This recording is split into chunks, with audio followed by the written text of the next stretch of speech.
चलो guys, this is very first lecture of your economics, foundation economics, right. अभी तक आपको जो पढ़ने की आदत है वो थोड़ा सा इकोनॉमिक्स के लिए आपने लर्निंग या फिर कुछ आंसर्स रट्टा किए होंगे। आप एक्सेप्ट करो ना करो, कभी कभार कुछ इकोनॉमिक्स का पार्ट ऐसे आता है कि जिसमें अपने को अपन 2-3 दिन पेशेंस रखते हैं। 4 कड़े सब भाड़ में गया, अपन रट्टा करते हैं, पेपर को जाते हैं, आंसर लिख के आ जाते हैं। आंसर लिखा, पेपर हुआ, इकोनॉमिक्स और अपना डिवोर्स। ये सही है। बट जहाँ तक फाउंडेशन का सवाल है, हम वैसा नहीं कर सकते। वैसे आप सबको होता है फाउंडेशन में इकोनॉमिक्स का पेपर कैसे आने वाला है, एमसीक्यू। और एमसीक्यू में आप कुछ भी लर्न करो, जब तक आपका लॉजिक्स क्लियर नहीं है आपका कुछ काम होने वाला नहीं। एंड इसीलिए अपने को इकोनॉमिक्स बहुत ज़्यादा कॉन्सेप्चुअली क्लियर रखना पड़ेगा। ओके, अब इकोनॉमिक्स का सिलेबस वैसे देखने जाओ तो वास्ट है, बट अपने पास जो ड्यूरेशन अवेलेबल है, इसलिए हम कभी टारगेट ओरिएंटेड काम नहीं करेंगे। जैसे एक लेक्चर में मेरे 10 पेजेस, 4 पेजेस, 3 पेजेस खत्म होने चाहिए। कभी कभार एक लेक्चर में एक ही कॉन्सेप्ट होगा, कभी कभार 2-3 पेजेस भी कवर हो जाएंगे। बट अपने लिए प्रायोरिटी कभी भी टाइम नहीं रहेगा। अपने लिए प्रायोरिटी क्या रहेगी, कॉन्सेप्ट हम कैसे क्लियर कर रहे हैं। Is it okay? अब इकोनॉमिक्स के ये जो नोट्स, ये जो सामने आपके हैं, ये अपने एकेडमी के नोट्स हैं। तो मेक श्योर आपको इकोनॉमिक्स पूरा अपने एकेडमी के नोट्स में से पढ़ाया जाएगा, राइट।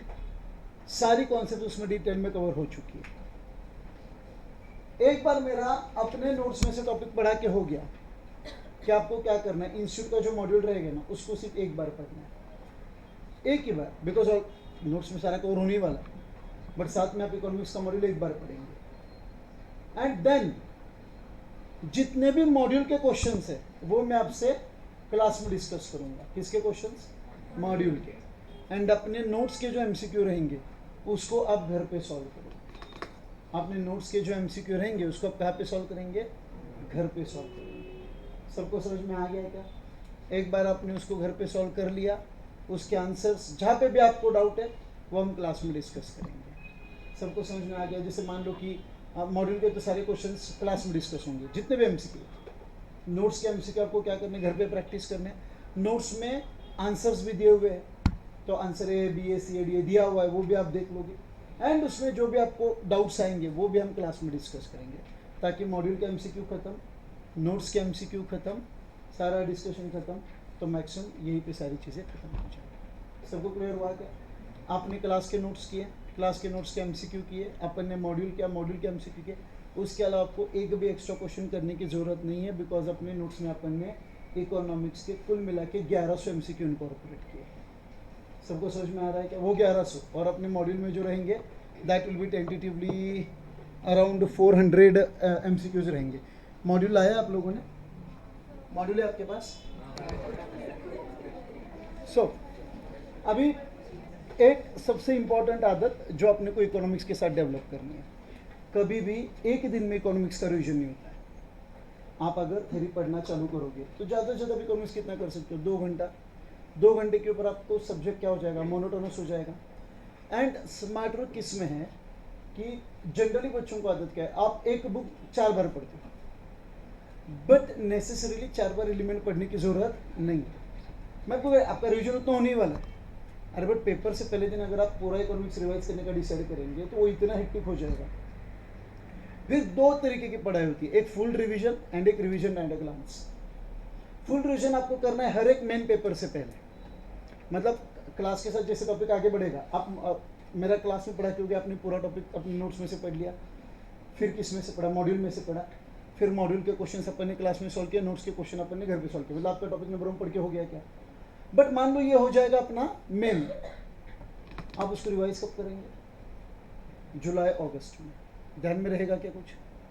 मतलब अपने पास ऐसा नहीं क्या लगता आपको, कुछ ऐसे नोट्स होने चाहिए कि जो मैं अगर 15 दिन में भी एक बार रीड कर लूँ तो मुझे पूरा टॉपिक एट अ ग्लांस याद आएगा, ताकि मेरा कॉन्फिडेंस बना रहे। एंड इसीलिए अपने नोट्स के साथ आपको इकोनॉमिक्स के लिए एक समरी नोटबुक डालना।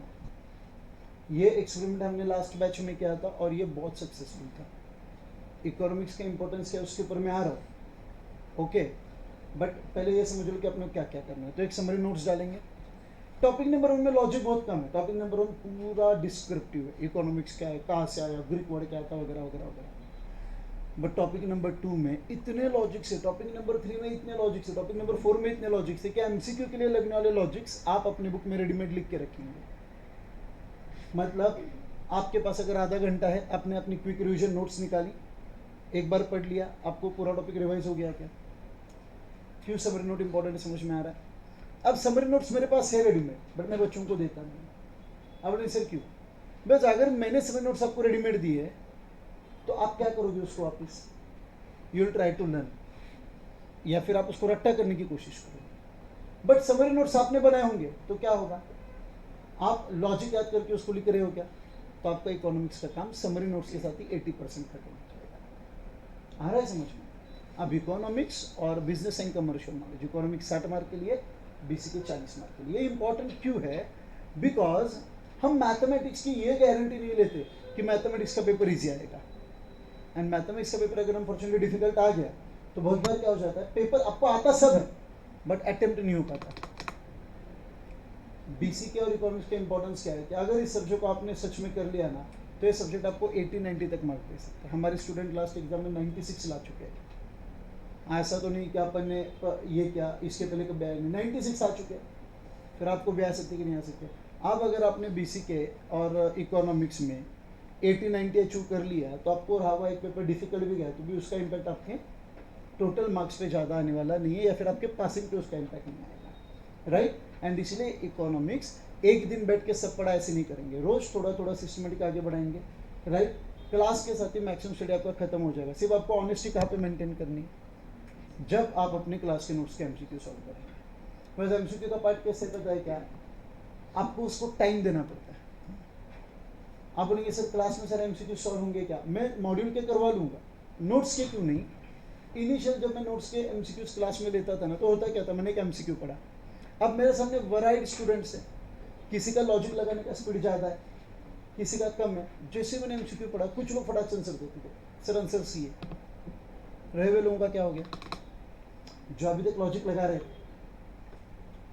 उनका लॉजिक रुक गया, बस उनको एक मिनट में आंसर पता चल गया क्या है सी। इससे बच्चे क्या होता था, कुछ लोगों का स्कोर आता था, कुछ लोग स्कोर नहीं ला पाते थे बिकॉज उनको ये पता ही नहीं चलता था कि मेरे को कितना टाइम लगा। इसीलिए मॉड्यूल के इकोनॉमिक्स के क्वेश्चन में क्लास में लूंगा, नोट्स के आप कहाँ पे करेंगे? घर पे। घर पे करके तो आप अकेले हो। एमसीक्यू सॉल्व करते हो, ग्रुप स्टडी अवॉइड करना। क्यों? बस एमसीक्यू रीड करने के बाद आंसर किसको निकालना है? आपको। ग्रुप स्टडी में क्या होता है, फॉर एग्जाम्पल सानिका ने क्वेश्चन पढ़ा, इमीडिएट उसका लॉजिक फॉर एग्जाम्पल चिन्मय को क्लियर हो गया। अब आप और 4 लोग थे, आप लॉजिक लगा रहे थे, तब तक चिन्मय ने आंसर दे दिया। वो क्वेश्चन का सब्सटेंस 4 लोगों को समझा ही नहीं। आपको एमसीक्यू सॉल्व करते हो अकेले क्यों बैठने, सबको क्लियर हुआ कि बहुत छोटी छोटी प्रैक्टिस है, बट ये अपने को right from first day follow करना। क्लास में भी मैं जब एमसीक्यू पढ़ूंगा तो मैं आपको बोलूंगा सबको 1 मिनट का टाइम, फिर आप आंसर डिस्क्लोज करोगे। बट नोट्स के सम सॉल्व कर दो तो आप घर में अकेले बैठोगे, आपका कंफर्टेबल टाइम लो, अकेले बैठो, 1 घंटा बैठे, 20 एमसीक्यू, 25 एमसीक्यू, 30 एमसीक्यू खत्म कर दिया। बट मेक श्योर कोई भी ग्रुप डिस्कशन एमसीक्यू के लिए नहीं, कॉन्सेप्ट के लिए बिंदास ग्रुप डिस्कशन करो, इससे आपको और क्लैरिटी मिलेगी। Easy talk with everyone. तो एमसीक्यू कैसे सॉल्व करने सबको क्लियर हो गया क्या? Right, moving ahead. अब इसके पहले कुछ लोगों ने इकोनॉमिक्स ऑलरेडी 11th-12th में इंग्लिश में पढ़ा हुआ है, कुछ लोगों ने उसको मराठी में पढ़ा हुआ है। फाउंडेशन में ऑब्वियसली 2 ही मीडियम्स अलाउड है, एक तो इंग्लिश और दूसरा हिंदी। हिंदी आप अगर करने जाओगे तो आप भूल जाओगे इकोनॉमिक्स, बिकॉज कॉन्सेप्ट बहुत टेक्निकल होते हैं। तो ऑब्वियसली आप सब लोगों ने रजिस्टर करते हो कि इंग्लिश मीडियम है ना, सबने इंग्लिश मीडियम में किया है ना? नहीं, खतरनाक बच्चे होते हैं। लास्ट टाइम मैंने देखा था किसी ने मॉड्यूल अप्लाई करते हो हिंदी प्रेस कर दिया होता है एंड उसके सारे मॉड्यूल हिंदी में आएंगे, सारे। आपने बोला आए तो रीड करते हैं, जब रीड करना चालू किया तब पता चला बहुत खतरनाक होता है। सीरियसली, आपको पता है कि हिंदी मीडियम है सीएमए करके? तो बेसिकली यूपी और दिल्ली में हिंदी मीडियम में पढ़ने का प्रोपोर्शन ज़्यादा है, राइट? ऑब्वियसली अपने यहाँ पे सारे लोग इंग्लिश में ही मॉड्यूल पढ़ेंगे, इंग्लिश मीडियम ही प्रेफर करेंगे। Is it okay to everyone? अब इकोनॉमिक्स पढ़ाते वक्त मैं आपको जनरली बता रहा हूँ, मेरे को बिल्कुल ऐसा एकदम प्रोफेशनल एग्जाम्पल दिया कुछ भी नहीं। डे टू डे लाइफ में आपको जो लैंग्वेज समझती वो लैंग्वेज में मैं आपको शायद एग्जाम्पल दूँ। तो कभी आपको मिसअंडरस्टैंडिंग, सर कहाँ से एग्जाम्पल बढ़ा के क्या देते? यहाँ पे बैठ के मेरा एक ही काम है, आपको कॉन्सेप्ट क्लियर करना। कौन से एग्जाम्पल के साथ किया मुझे कोई फ़र्क नहीं गिरता है। इजी तो इम्पोर्टेंट क्या आपको कॉन्सेप्ट मैंने पढ़ा, आपको समझ में नहीं आया, बैच में बैठा हुआ हर एक बच्चा कभी भी मेरे को पूछ सकता है, सर मेरे को वापस एक्सप्लेन करो। इजी तो बिकॉज इकोनॉमिक्स का स्कोर आपको लाना पड़ेगा, मतलब मैथ्स का टेंशन थोड़ा सा कम हो जाएगा। आ रहा है समझ में? और मैथ्स भी इजी, इकोनॉमिक्स भी इजी, तो आपका स्कोर 300 क्रॉस हो जाएगा। आया समझ में? स्टार्ट कर देगा। इससे पहले आपने इकोनॉमिक्स में लॉ ऑफ डिमांड पढ़ा, इससे पहले अपने इकोनॉमिक्स में लॉ ऑफ सप्लाई पढ़ा, लॉ ऑफ डीएमयू पढ़ा। डॉक्टर अल्फ्रेड मार्शल आए थे जिन्होंने आपको 12th में बहुत तंग किया था, तो वापस आपके लाइफ में एंटर हो रहे हैं। 2 महीने के लिए 1 महीने के लिए चले गए थे, वापस आ गए, बोले नहीं यार आपके और याद आने लगे, अल्फ्रेड मार्शल वापस आ गए। सही है, बट अल्फ्रेड मार्शल अब अकेले नहीं आए। अब अल्फ्रेड मार्शल अपने 4 दोस्तों को लेके आए। एसी पिगो को बोले चल भी है, तू भी चल। तो आपको 12th में एसी नहीं था, एसी पिगो था 12th में, तो एक बार आया था, बट उनके कोई कॉन्सेप्ट नहीं थे। कंज्यूमर सरप्लस था आपको 12th में। Have you studied the concept of consumer surplus? Equi marginal utility था, बट कंज्यूमर सरप्लस नहीं था ना। बजट लाइन था, प्राइस लाइन था, नहीं था। ये सारी चीजें आएगी। आ रहा है समझ में? अगर हम ब्रीफ सिलेबस देखने की कोशिश करेंगे तो टॉपिक नंबर 1 पूरा की पूरा डिस्क्रिप्टिव और विदाउट कॉन्सेप्ट, मतलब सारा जो इकोनॉमिक्स का इंट्रोडक्शन है टॉपिक नंबर 1 में। टॉपिक नंबर 2, 3, 4 जबरदस्त, आपको पढ़ने में भी मजा आएगा। आप अगर उसमें इंटरेस्ट लेंगे ना तो सच में इकोनॉमिक्स लेंगे। हाँ यार, कुछ तो पढ़ने में मजा आएगा। बिजनेस रिलेटेड डिसीजन है, इलास्टिसिटी है, कंज्यूमर सरप्लस है, कंज्यूमर अपना इक्विलिब्रियम कैसे अचीव करता है, टाइप्स ऑफ मार्केट कंपटीशन है, मोनोपॉली है, मोनोपॉलिस्टिक है, ओलिगोपॉली है। ये कहीं ना कहीं आपने सुना है, बट 12th में जो टॉपिक था फॉर्म्स ऑफ मार्केट कंपटीशन, याद आया क्या? उसने आपको मोनोपॉली 1 पेज में दिया, खत्म हो गया। तब मैंने आपको बोला था जो लोग सीए में आएंगे ना उनको इसका डिटेल पढ़ने मिलेगा कि मोनोपॉली में जो डिस्क्रिमिनेशन होता है, एक ही बंदा 4 लोगों को अलग अलग प्राइस में माल बेचता है, उसका डायग्रामेटिक प्रेजेंटेशन सब A to Z, average revenue को, एवरेज कॉस्ट को, मार्जिनल कॉस्ट को, मार्जिनल रेवेन्यू को, कंज्यूमर इक्विलिब्रियम, सप्लायर इक्विलिब्रियम, सब कुछ इकोनॉमिक्स में। आ रहा है समझ में? सो आई एम डैम श्योर कि आप इस सब्जेक्ट को बहुत एंजॉय करेंगे। सिर्फ आपको कॉन्सेप्ट के साथ आगे बढ़ना है। कोई भी क्वेश्चन लर्न करना, ये यहाँ का सॉल्यूशन है। करें start? Okay. As you know, अगर मैंने कहा इकोनॉमिक्स क्या है तो आपका पहला आंसर होगा sir economics is a science. Yes और no? But which science? Whether economics is pure science? Okay, तो ऑलवेज रिमेंबर साइंस कितने तरीके के होते हैं guys? Science is basically of 2 types. Yes और नो? राइट? 2 टाइप के होते हैं क्या? एक होता है प्योर साइंस। प्योर साइंस मतलब क्या? कि जिसके जो एक्सपेरिमेंट्स है वो एग्जैक्ट है, वो प्रूवन है। 9th और 10th तक आप लेबोरेटरी में जाते थे, गए कभी? 10th क्या है? लॉकडाउन, विदाउट लॉकडाउन, कौन सी बैच है? लॉकडाउन है, तो आप लेबोरेटरी में गए कि नहीं गए? गए कि नहीं गए? अच्छा, 9th में गए रहेंगे? गया कि नहीं गए? गए। कोई भी एक साइंस वाला एक्सपेरिमेंट बता दो, कोई भी एक। कुछ तो क्या होगा ना? बोलो बोलो। Litmus paper. अच्छा, और कुछ? वो मर्क्यूरी वाला था, वो नीचे डालते हैं तो वो लिक्विड सॉलिड बन जाता है, ऐसे कुछ है। तो मेरा और साइंस का ज़्यादा जमता है नहीं, तो वो तो होगा ना कि अगर आप वो वेलोसिटी वगैरह कुछ पढ़ा होगा ना आपने, होगा कि नहीं होगा? अच्छा चलो, एक बेसिक एग्जांपल के साथ आगे बढ़ते हैं। अभी अपन जब कार चलाते हैं या फिर अपन 2 व्हीलर चलाते हैं, एक सिंपल है, आपने अगर एक्सीलरेटर प्रेस किया तो गाड़ी आगे भागेगी। ये श्योर है? ये कौन सा साइंस हुआ? This is pure science. इसमें कोई ऐसा नहीं है कि इसे डिपेंड करता है ड्राइवर के मेंटालिटी के ऊपर। ये सिर्फ प्योर है। एक्सीलरेटर कोई भी दबाओ, गाड़ी आगे जानी। रिवर्स गियर डालो तो गाड़ी पीछे जाए, तो रिवर्स गियर डाल के भाई 220 से आगे चला। मतलब जो साइंस एग्जैक्ट है, जो साइंस प्योर है, जिसके आने वाले रिजल्ट्स तय है कि ये होगा, that is pure science, right? But economics is not a pure science. So first of all let us understand what is science. Science का अगर आप बेसिक मीनिंग देखेंगे तो science is a systematic body of knowledge, जिसको अपने खुद के principles, तो body of systematic body of knowledge. जब भी कोई भी एक चीज को आप प्रिंसिपली स्टडी करते हो, जिसके अपने खुद के प्रिंसिपल्स है, अपने रूल्स है, उसको आप क्या कहते हो? साइंस कहते हो। एंड देन इस साइंस में क्या है? मेडिकल साइंस, समझ में आ रहा है क्या? फिर वो फिजिक्स आएगा, समझ में आ रहा है। एंड साथ में क्या आता है? Social science. तो जो साइंस, अब ठीक से सुनना, जो साइंस ह्यूमन बीइंग को स्टडी करता है, जो साइंस सोसाइटी को स्टडी करता है, वो एग्जैक्ट नहीं है, वो प्योर नहीं है। वो कौन सा साइंस है? Social science. Science deals with society as a whole. Science which studies human being, nature of human being, उस साइंस को आप क्या कहेंगे? Social science. एंड इकोनॉमिक्स जो है, हमारा जो इकोनॉमिक्स है, वो कौन सा साइंस है guys? Economics is a social science. पहले सबको क्लियर हुआ क्या? तो अगर किसी ने आपको पूछा इकोनॉमिक्स प्योर साइंस है, सोशल साइंस है, आपका आंसर क्या होगा? Sir economics is social science. Have you understood guys? Okay, economics social science है, इसका मतलब इकोनॉमिक्स के जो रूल्स है, इकोनॉमिक्स के जो आने वाले रिजल्ट्स है, वो एग्जैक्ट है कि नहीं है? एग्जैक्ट है कि नहीं है? नहीं। क्यों नहीं है? बिकॉज इकोनॉमिक्स किसको स्टडी करता है? Human being. And human being का जो नेचर है वो एग्जैक्ट नहीं है। हम सब लोग ह्यूमन बीइंग, हमारा नेचर एग्जैक्ट है क्या? बताओ मेरे को। We are human beings. अपना नेचर जो है वो सब्जेक्टिव रहेगा कि नहीं रहेगा? Place to place, right, person to person change होगा कि नहीं होगा? तो अगर कोई भी साइंस अपना स्टडी कर रहा है, अगर अपना खुद का नेचर एग्जैक्ट नहीं है, अगर अपना खुद का nature person to person, place to place change होता है, तो जो साइंस अपने को स्टडी कर रहा है वो एग्जैक्ट हो सकता है क्या? आया समझ में? So economics is not a pure science, economics is not an exact science, economics is, and why it is social science? Because it studies human being and nature of human being is not exact. वो exact, आप बताओ ना, आपका nature exact है?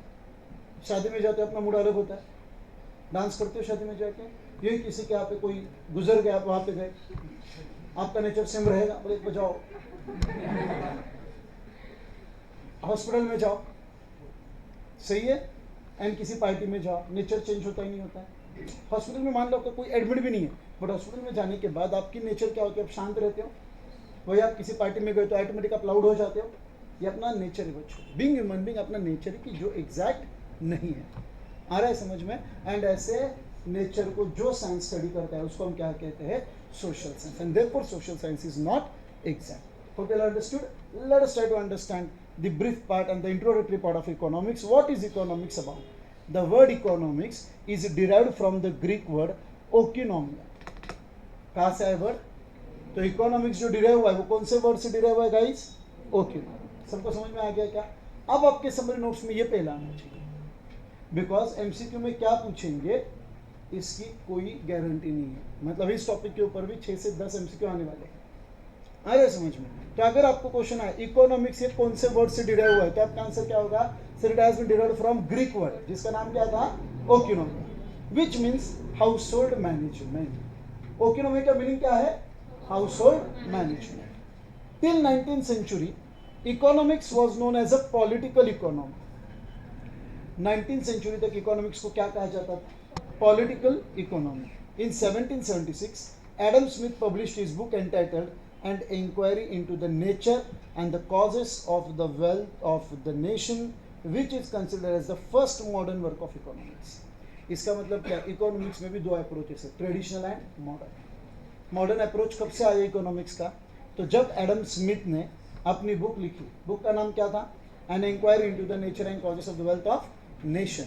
उसने economy, उस book में Adam Smith ने रियल सेंस में मॉडर्न इकोनॉमिक्स का कुछ ना कुछ नया कॉन्सेप्ट लोगों के सामने रखा। Okay, every individual, every society and every country in this world faces the problem of making choice. क्या आप इस सेंटेंस के साथ सहमत हो? क्या दुनिया में ऐसा कोई इंडिविजुअल नहीं कि जिसको चॉइस की जरूरत नहीं? कोई भी इंसान नहीं है। सब इंसान को कभी ना कभी डे टू डे बेसिस पे चॉइस करना पड़ेगा। जैसे 12th हुआ, आपके सामने कई सारे करियर अपॉर्चुनिटीज अवेलेबल थे, कौन सा करियर चूज करना? आया चॉइस? आया समझ में? फिर आपको सीए करियर करना है, कौन से क्लास को जाना? आया चॉइस? समझ में आ रहा है क्या? ऐसा दुनिया का कोई इंसान नहीं है कि जिसको चॉइस नहीं है। अंबानी जो दुनिया के सबसे अमीर आदमियों में से एक है, इंडिया के रिचेस्ट पर्सन है, आपको लगता है कि उनके लाइफ चॉइस फ्री है? उनके लाइफ में भी चॉइस होगा कि नहीं होगा कि अगर इस बिजनेस में पैसा लगाएंगे तो फिर आप मैं इस बिजनेस में अभी नहीं लगा सकता हूँ। एंड उन्होंने जो लाइन दिया है, every individual, every society and every country in this world faces the problem of choice, this is because of, and हर एक बंदा कभी ना कभी उसको चॉइस करना पड़ेगा। एंड चॉइस करते वक्त अगर वो एक चीज चूज करता है तो शायद उसको दूसरी चूज करना पॉसिबल नहीं है। क्यों नहीं है? Number one, human wants are unlimited. क्या आप ये मानते हो? यस और नो? क्या ह्यूमन वांट्स लिमिटेड है क्या अनलिमिटेड है? अपनी जरूरतें कभी खत्म होती है क्या? आपल्या गरजा कधी संपतात का? एक खत्म हुई दूसरी, दूसरी खत्म हुई तीसरी, वो नेवर एंडिंग है। तो हम ये बोल सकते हैं कि सर ह्यूमन वांट्स क्या है? अनलिमिटेड है। अरे बट अगर हमारी वांट्स अनलिमिटेड है, फिर भी उस वांट को सेटिस्फाई करने के लिए जो लगने वाला रिसोर्स है, रिपीट, उस वांट को सेटिस्फाई करने के लिए लगने वाला जो रिसोर्स है वो अनलिमिटेड है क्या? अगर वो अनलिमिटेड होता ना बच्चों, तो इकोनॉमी वाट लग जाती। आज इकोनॉमी चल क्यों रही है? बिकॉज सर डिमांड और सप्लाई का फोर्स जो है ना, वो इकोनॉमी को चला रहा है। मान लो आपकी वांट्स अनलिमिटेड है एंड उस वांट को सेटिस्फाई करने वाले जो रिसोर्सेस है वो भी अनलिमिटेड है, तो चॉइस मेकिंग आएगा ही नहीं ना? आएगा क्या चॉइस मेकिंग? आज आप चॉइस क्यों कर रहे हो बताओ मेरे को? बिकॉज सर अगर मेरे 5 नीड्स है तो मेरे पास इतना रिसोर्स नहीं कि मैं सारे सेटिस्फाई कर सकूं। तो आपके पास जो भी रिसोर्सेस है, इन शॉर्ट आपके जेब में जो पैसा है, उसके लिए आपको क्या डिसीजन लेना पड़ेगा? क्यों मैं कहाँ खर्चा करूँ? मैं जाऊँगा दस, अगर मेरी नीड 1 सेटिस्फाई तो नीड 2 नहीं हो सकती, नीड 2 ही तो नीड 1 नहीं हो सकती। तो चॉइस आपके लाइफ में क्यों है? समझ में आ रहा है क्या? क्यों है चॉइस मेकिंग? हर एक इंडिविजुअल के लाइफ में चॉइस क्यों आता है? बिकॉज सर अपनी वांट्स क्या है, बट उस वांट को सेटिस्फाई करने के लिए लगने वाला रिसोर्स, हैव यू अंडरस्टूड? दिमाग में गया क्या? ओके। एंड अब ये जो 2 पॉइंट है ना, इसी से लेकर इकोनॉमिक्स को हम आगे बढ़ाने वाले। So the problem of choice making arises. Why problem of choice making arises? Because human wants are unlimited and the mean to satisfy unlimited wants are relatively scarce and these scarce resources have alternative uses. Have you all understood? Resources क्या है? Scarce. Wants क्या है? Unlimited. Scarce मतलब क्या? What is scarce? Exactly. जो 100% available नहीं है, जिसकी कमी है, ज्याची कमतरता है, तेवढा रिसोर्स आपल्याकडे अवेलेबल नहीं है। एंड अगर रिसोर्सेस ही पूरी तरह से अवेलेबल नहीं है तो क्या उससे अपने 100% वांट सेटिस्फाई होगी क्या? समझा चॉइस मेकिंग क्यों है? That's it. As a result we are confronted with the problem of making choice of wants to be satisfied और the choice among the use of resources. thus we face with the problem of allocation of resources to various uses। And इसीलिए as a human being अपने life में सबसे पहला problem क्या है बता सकते हो? The very first problem in our life is, sir मैं रिसोर्सेस कहाँ एलोकेट करूं? रिसोर्सेस तो है आपके पास, बट आपके पास इतने रिसोर्सेस नहीं है कि आपके सारे वांट्स 1 मिनट में खत्म हो जाए। मतलब आपको रिसोर्सेस सोच समझ के एलोकेट करने पड़ेंगे क्या? कि फॉर एग्जांपल अगर आपके बैंक अकाउंट में 5 लाख है तो आप क्या बोलेंगे, सर एक तो ये 5 लाख में मेरे एजुकेशन के लिए यूज कर सकता हूँ, या फिर ये 5 लाख में इन्वेस्ट कर सकता हूँ, या फिर ये 5 लाख में फॉरेन जाके खर्चा कर सकता हूँ। क्या तीनों चीजें एक साथ सेटिस्फाई होगी क्या? तो सबसे पहला प्रॉब्लम ह्यूमन लाइफ में क्या है? What is the first problem that you face? Allocation of resources. Are you all with me? पहला प्रॉब्लम अपनी लाइफ का क्या? Allocation of resources. एंड ठीक से सुनना, इसी रिसोर्स को एलोकेट करते वक्त, इसी रिसोर्स को एलोकेट करते वक्त ह्यूमन बीइंग क्या करता है, इसको स्टडी करना इज इकोनॉमिक्स। इकोनॉमिक्स क्या स्टडी करता है? नेचर। किसका नेचर? ह्यूमन बीइंग का। कब? जब वो लिमिटेड रिसोर्सेस में से अपनी वांट्स सेटिस्फाई करने की कोशिश करता है। तो इकोनॉमिक्स में हम क्या स्टडी करेंगे, सबको समझ में आ गया क्या? This just the starting point, the definition. एक बार यहां तक पढ़ लो फटाफट, the only first and second paragraph. Just go through all the elements.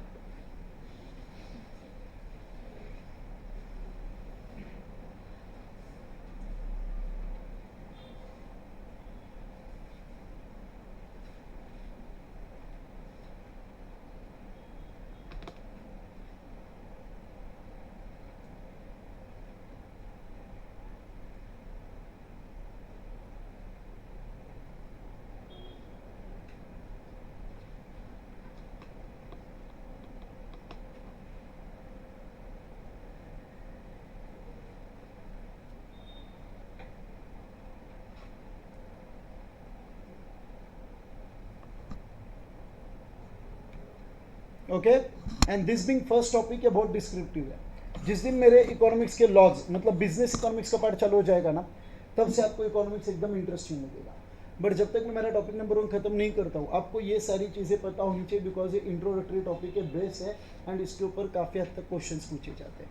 तो इसमें मैं देखो ना, इसमें तो अपन सिर्फ फैक्ट ही पढ़ रहे हैं, इसमें मैंने लॉजिक क्या बताया, हम क्या पढ़ रहे हैं कि इकोनॉमिक्स की इंट्रोडक्शन। तो जब लॉ आएंगे, लॉ ऑफ डिमांड आएगा, इलास्टिसिटी आएगा, सब्सटीट्यूट गुड्स आएंगे, कॉम्प्लीमेंट्री गुड्स आएंगे, राइट। आपका प्रोड्यूसर पॉइंट ऑफ व्यू से जो इकोनॉमिक्स आता है, law of returns to scale आता है, लॉ ऑफ वेरिएबल प्रोपोर्शन आता है। तो तब आपको पढ़ाने जैसे कई सारी चीज़ें, कर्व्स आएंगे, कंज्यूमर इक्विलिब्रियम आएगा। तब इसमें कोई भी हम इकोनॉमिक्स की लॉ नहीं पढ़ रहे। टॉपिक नंबर 1 सिर्फ किसके लिए है, आपको इकोनॉमिक्स का इंट्रोडक्शन पूरा इसमें दिया हुआ है। ओके, तो आपको इसमें थोड़ा सा डिस्क्रिप्टिव थ्योरेटिकल पार्ट पढ़ना पड़ेगा। So the definition of economics is however narrow because it concentrate only at present, that is how to use relative scarce resources to satisfy the unlimited human wants. तो हमने क्या देखा, economics किसका study है, study of nature of human being. कौन सा nature, जब वो लिमिटेड रिसोर्सेस में से अपनी, तब उसका जो नेचर होता है कौन स्टडी करता है। बट उन्होंने कहा फिर भी इकोनॉमिक्स को जो डेफिनेशन है वो क्या है, नैरो है। अब सर इकोनॉमिक्स की डेफिनेशन नैरो क्यों है, बिकॉज वो डेफिनेशन सिर्फ प्रेजेंट के बारे में सोचती है। क्या बोला उन्होंने, because it concentrates only at present, that is how to use relative scarce resources to satisfy the unlimited human wants. सिर्फ आज अपने पास जो रिसोर्सेस है, उस रिसोर्सेस से हम हमारी अनलिमिटेड वांट कैसे सेटिस्फाई करेंगे। इकोनॉमिक्स सिर्फ इसकी बात कर रहा है। अरे बट बच्चों, जब तक आपके इकोनॉमिक्स में फ्यूचर और पास्ट छोड़ दो, बट एटलीस्ट फ्यूचर प्रोविजन की भी तो आपने ख्याल रखना चाहिए ना। ठीक है, आज आपके पास रिसोर्स, आज अपने वांट सेटिस्फाई कर दी, व्हाट अबाउट फ्यूचर। इकोनॉमिक्स के डेफिनेशन में कहाँ पे भी फ्यूचर प्रोविजन के बारे में बताया हुआ नहीं है, एंड इसलिए इकोनॉमिक्स के डेफिनेशन को क्या कहा जाता है, इट इज नैरो, बिकॉज वो सिर्फ किसके ऊपर फोकस कर रहा है, वो फ्यूचर की कोई बात करने को तैयार नहीं है। Right guys, so it gives the picture of a society with the fix resources, skill and productive capacity, deciding what type of goods and services to be produced and how to distribute among the member of the society. मतलब economics आपको क्या क्या बताएगा, economics की definition आपको क्या क्या बताएगी। Number 1, it will give you the picture of the society, ऐसे सोसाइटी जिसमें रिसोर्सेस क्या है, फिक्स है, स्किल एंड प्रोडक्टिव कैपेसिटी, जिसमें प्रोडक्शन कितना होगा या फिर आपकी प्रोडक्शन कैपेसिटी कितनी है, what type of goods and services to be produce, कौन से गुड्स एंड सर्विसेज प्रोड्यूस करने हैं, एंड प्रोड्यूस किए हुए गुड्स एंड सर्विसेज कैसे डिस्ट्रीब्यूट करने हैं। आपको कभी प्रॉब्लम्स आए थे क्या, basic economic problems, what to produce, how to produce, how much to produce, for whom to produce. जब भी आप इकोनॉमिक्स पढ़ते हो, हमारे इकोनॉमिक्स के कुछ बेसिक क्वेश्चंस है, वो वापस इसी टॉपिक में आगे आने वाले। बट इकोनॉमिक्स पढ़ते हो, सबसे पहला प्रॉब्लम क्या, आप मुझे बताओ, मतलब इकोनॉमिक्स सबसे पहले कौन से प्रॉब्लम को डील करता है, कौन से प्रॉब्लम को स्टडी करता है, बताओ मेरे को। एलोकेशन ऑफ रिसोर्सेज की, बिकॉज रिसोर्सेज यूज करके आप प्रोड्यूस करेंगे। What to produce, how to produce, how much to produce, for whom to produce. ये सारे क्वेश्चन किसके ऊपर निर्भर है, रिसोर्सेज के एलोकेशन के ऊपर। आप आपका रिसोर्सेज जहां एलोकेट करोगे वो प्रोड्यूस होगा ना, जो एरिया में एलोकेट करेंगे उस एरिया के लोगों के लिए प्रोड्यूस होगा ना, जो तरीके से एलोकेट करोगे उस तरीके से उसका प्रोडक्शन डिसाइड होगा ना। मतलब हमारे जो बेसिक प्रॉब्लम्स है, क्या क्या बेसिक प्रॉब्लम्स है हमारे, क्या प्रोड्यूस करना है, राइट? कैसे प्रोड्यूस करना है, किसके लिए प्रोड्यूस करना है, कितना प्रोड्यूस करना है, ये सारे हमारे बेसिक प्रॉब्लम्स है कि नहीं है? एंड इन सारे बेसिक प्रॉब्लम का आंसर आपको कहाँ पे मिलेगा? आंसर मिलेगा मतलब इकोनॉमिक्स इन सारी चीज़ों को स्टडी करने की कोशिश करती है। तो ऑल अबाउट इकोनॉमिक्स अपने को क्या स्टडी करना है, सबको समझ में आ गया क्या? एंड फिर इसको स्टडी करते हो लॉ आएंगे, लॉ ऑफ डिमांड आएगा, लॉ ऑफ सप्लाई आएगा, लॉ ऑफ डीएमए आएगा, यूटिलिटी आएगा, कंज्यूमर बिहेवियर आएगा, सप्लायर बिहेवियर आएगा, प्रोड्यूसर बिहेवियर आएगा, फॉर्म्स ऑफ मार्केट कॉम्पिटिशन आएगा, अपने बिजनेस साइकिल आएगी। ये सारी चीज़ें इनको स्टडी करते हुए आने वाली है। तो डेफिनेटली टॉपिक नंबर 2 से सारी चीज़ें आएगी। बट ये क्यों आएगी आपको समझा क्या? Because it is clearly a part of economics. आया समझ में? That's it. Economics gives us understanding on the economic issues like change in the price of commodity, changes in the general price level of goods and services, poverty, level of unemployment. The understanding of such helps to decide the model and framework that can be applied in different situations. तो commodity के price change होने पर general price level of, आपने अगर देखा तो last कुछ सालों से, कुछ साल से फिर कुछ महीनों से हम इन्फ्लेशन की प्रॉब्लम फाइट कर रहे थे। यूएस की अगर आपने इकोनॉमी देखी तो यूएस में भी इन्फ्लेशन बहुत था। तो बार बार वो जो CRR SLR का भी सुना है क्या आपने? सुना है कि नहीं सुना है? बार बार वो क्या कर रहे थे, अपने जो बैंक रेट है उसको बढ़ा रहे थे क्या? तो ये सारी चीज़ें वो क्यों कर रहे थे, इसका नॉलेज भी आपको इकोनॉमिक्स में है। तो आपको ये पता नहीं कि यूएस में बैंक रेट क्यों बढ़ाया गया, क्या रीज़न था यूएस में बैंक रेट बढ़ाने का, ये आपको मैं इनडायरेक्टली इकोनॉमिक्स में कवर करवा के दूंगा। पहले आपका इकोनॉमिक्स में 9 टॉपिक्स थे, माइक्रो एंड मैक्रो मिला के। जब सिलेबस चेंज हुआ तो बन गए 5, एंड आपके जो मैक्रो थे वो चले गए आपके इंटरमीडिएट में। अब आपके अगर बैच लकी है सिलेबस पॉइंट ऑफ व्यू से, तो ऐसे होगा आपका फाउंडेशन पुराना रहेगा एंड इंटरमीडिएट नहीं। तो फाउंडेशन पुराने में क्या हुआ है, मैक्रो इंटरमीडिएट में डाल दिया, एंड नए सिलेबस के मुताबिक मैक्रो इंटरमीडिएट में से आप इस फाउंडेशन में आ रहे हैं। मतलब आप लोग कनेक्ट कर पा रहे हो क्या कि आपका अगर फाउंडेशन पुराना रहा तो आपके लिए फाउंडेशन के वक्त मैक्रो इकोनॉमिक्स का है, इंटर में। आप फाउंडेशन से इंटर में गए और सिलेबस चेंज हो गया तो इकोनॉमिक्स इंटरमीडिएट का किधर आ गया? तो मैक्रो ना आपको फाउंडेशन में आएगा ना आपको इंटर में, वो गायब हो जाएगा। अभी के बच्चों को इंटरमीडिएट में है, नए सिलेबस में कहाँ पे आएगा? बट जब आप फाउंडेशन पास हो जाएंगे तो आप कौन से सिलेबस में से होंगे? खत्म। समझ में आ गया क्या?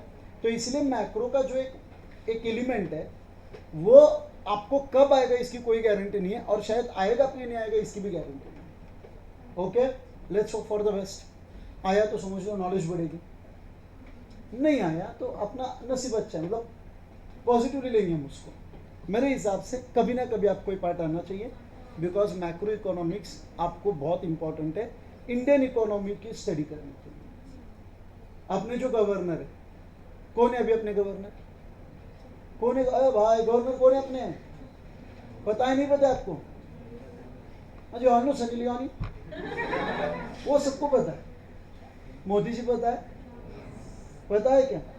माधुरी दीक्षित पता है। गवर्नर कौन है? कौन है? शक्तिकांत दास जी है क्या अभी गवर्नर? हमारे अभी गवर्नर कौन है? अपने करंट गवर्नर कौन है? अपने जो अच्छा, first of all you tell me, RBI के जो हेड है उसको अपन क्या बोलते हैं? ये आपको पता है क्या? अच्छा, आरबीआई कौन है मेरे को बताओ? सब बैंक को चलाने वाली बैंक जो हमारी इकोनॉमी का ख्याल रखती है, जो गवर्नमेंट के बिहाफ पे काम करती है, इज आरबीआई। ओके, आरबीआई का जो हेड होता है वो कौन है? गवर्नर। अब गवर्नर की इंपॉर्टेंस क्या है? तो आप अगर देखेंगे हर एक करेंसी नोट के ऊपर गवर्नर की साइन है। देखा आपने हर एक करेंसी नोट पे गवर्नर की साइन है क्या? सिर्फ हर एक करेंसी नोट पे गवर्नर की साइन क्यों है? बिकॉज अंडरटेकिंग है। क्यों अंडरटेकिंग है हम इकोनॉमिक्स में देखेंगे। तो हर एक नोट पे गवर्नर साइन क्यों करता है, इसका भी लॉजिक है, इसके पीछे कुछ रिस्पॉन्सिबिलिटीज है। समझ में आ रहा है क्या? तो ऑब्वियसली जब गवर्नर अपने देश के लिए पॉलिसीज बनाते हैं, गवर्नर का इंपॉर्टेंस इतना है कि आरबीआई के हेड है। एंड आपकी इंफॉर्मेशन के लिए बता दो, अभी इंडिया में कुछ अलग सिनेरियो अपने को देखने मिलता है, बट आरबीआई एक इंडिपेंडेंट बॉडी है। एंड आरबीआई को कैसे चलना है ये प्योर अथॉरिटी किसके? गवर्नर की है। कोई भी, नॉट इवन प्राइम मिनिस्टर और president can interfere into the functioning of RBI. हाँ, इंडिया में कभी कभी सिनारियो अलग दिखता है कि कोई भी अगर गवर्नर इंटरफेयर करने जाता है तो गवर्नर ही गायब हो जाता है। आप बोलेंगे सर ऐसा क्यों? मैं आपको बताता हूँ क्यों। बिकॉज गवर्नर किसका हेड है? आरबीआई का। तो एक बार गवर्नर आरबीआई का हेड बन गया तो आरबीआई की चलाने की रिस्पॉन्सिबिलिटी किसकी है? तो वो जो बोलेगा सबसे आरबीआई चलेगी। बट आपकी इंफॉर्मेशन के लिए गवर्नर को अपॉइंट करने का काम किसका है? पार्लियामेंट का, गवर्नमेंट का। तो गवर्नर को अपॉइंट कौन करती है? गवर्नमेंट। तो आप वो गवर्नर आरबीआई का हेड बन जाएगा एंड अगर गवर्नमेंट के हिसाब से काम नहीं करेगा तो गवर्नमेंट के पास पावर क्या है? गवर्नर को गायब कर देगी क्या कि ठीक है भाई तो हमारे हिसाब से काम कर रहा है, नहीं कर रहा है, ओके तू गायब। नया गवर्नर अपॉइंट करने का अधिकार किसको है? गवर्नमेंट को है। तो जो शक्तिकांत दास के पहले गवर्नर थे, राइट, उनका वही प्रॉब्लम हुआ क्या कि उन्होंने कुछ पॉलिसीज कहा कि हम चेंज नहीं करेंगे, तो अनफॉर्चुनेटली फिर वो अपनी सीट में से, मतलब उनको निकाला नहीं गया, बट उन्होंने क्या कर दिया? अपना रेजिग्नेशन दे दिया कि मुझे अभी गवर्नर बोल के काम नहीं करना। अब उन्होंने रेजिग्नेशन दिया, वो क्यों दिया, क्या दिया, ये सारे पॉलिटिकल एजेंडा में अपने को जाना नहीं है। बट यही अगर सेम सिस्टम हम यूएस में देखेंगे तो लास्ट एक साल जब यूएस में इन्फ्लेशन की प्रॉब्लम हो रही थी तो यूएस की जो गवर्नमेंट है, बराबर है बच्चों, यूएस की गवर्नमेंट ने जब उनकी फेडरल, जैसे अपने आरबीआई यूएस की क्या है? फेडरल बैंक है। जब यूएस के फेडरल बैंक को रिक्वेस्ट किया उनकी गवर्नमेंट ने कि अरे आप बहुत बैंक रेट बढ़ा रहे हो, बैंक रेट क्यों बढ़ाया जाता है ये अभी सब्सटेंस नहीं आएगा, बट इकोनॉमी से रिलेटेड करके बता रहा हूँ, तो आप बैंक रेट बढ़ाना कम करो वरना अपनी इकोनॉमी में बहुत बड़ा रिसेशन आ सकता है। तो फेडरल के, आपने देखा रहेगा ना, फेडरल के जो मेन उनके चेयरमैन थे पॉवेल, उन्होंने कहा कि अगर अपनी इकोनॉमी स्टेक पे लग गई तो भी चलेगा, बट फेडरल बैंक अपना डिसीजन चेंज नहीं करेगी। गवर्नमेंट को जो करना है वो उनका सवाल है, फेडरल बैंक को जो करना है हमारा सवाल है। हम चेंज नहीं करेंगे, you are free to take your own decision, we will not care about our economy. Economy stake पे लग गई चलेगा, बट हम बैंक रेट बढ़ाएंगे बिकॉज उनको इन्फ्लेशन कंट्रोल करना था। उनका मेन पर्पज क्या था? इन्फ्लेशन कंट्रोल करना था। अब ये सारे एग्जांपल देने का रीज़न एक ये है कि जब मैं आपको इकोनॉमिक्स पढ़ाऊंगा, मेरा पर्पज है कि जब भी आप कोई भी इंटरनेशनल ऐसी सिचुएशंस देखेंगे तो आपको खुद को रिलेट करने आना चाहिए कि ये सारी चीज़ें क्यों चल रही है। तो रियल सेंस में अपनी इकोनॉमिक्स का नॉलेज लिया and as a business economics आपको बेसिक तो सारा नॉलेज आपके बुक में दिया हुआ है, इसके अलावा कुछ पार्ट कुछ जगह पे आपको मैक्रो का लगने वाला है, वो मैक्रो का पार्ट क्लास में साइड बाय साइड हम डिस्कस करने का काम करेंगे।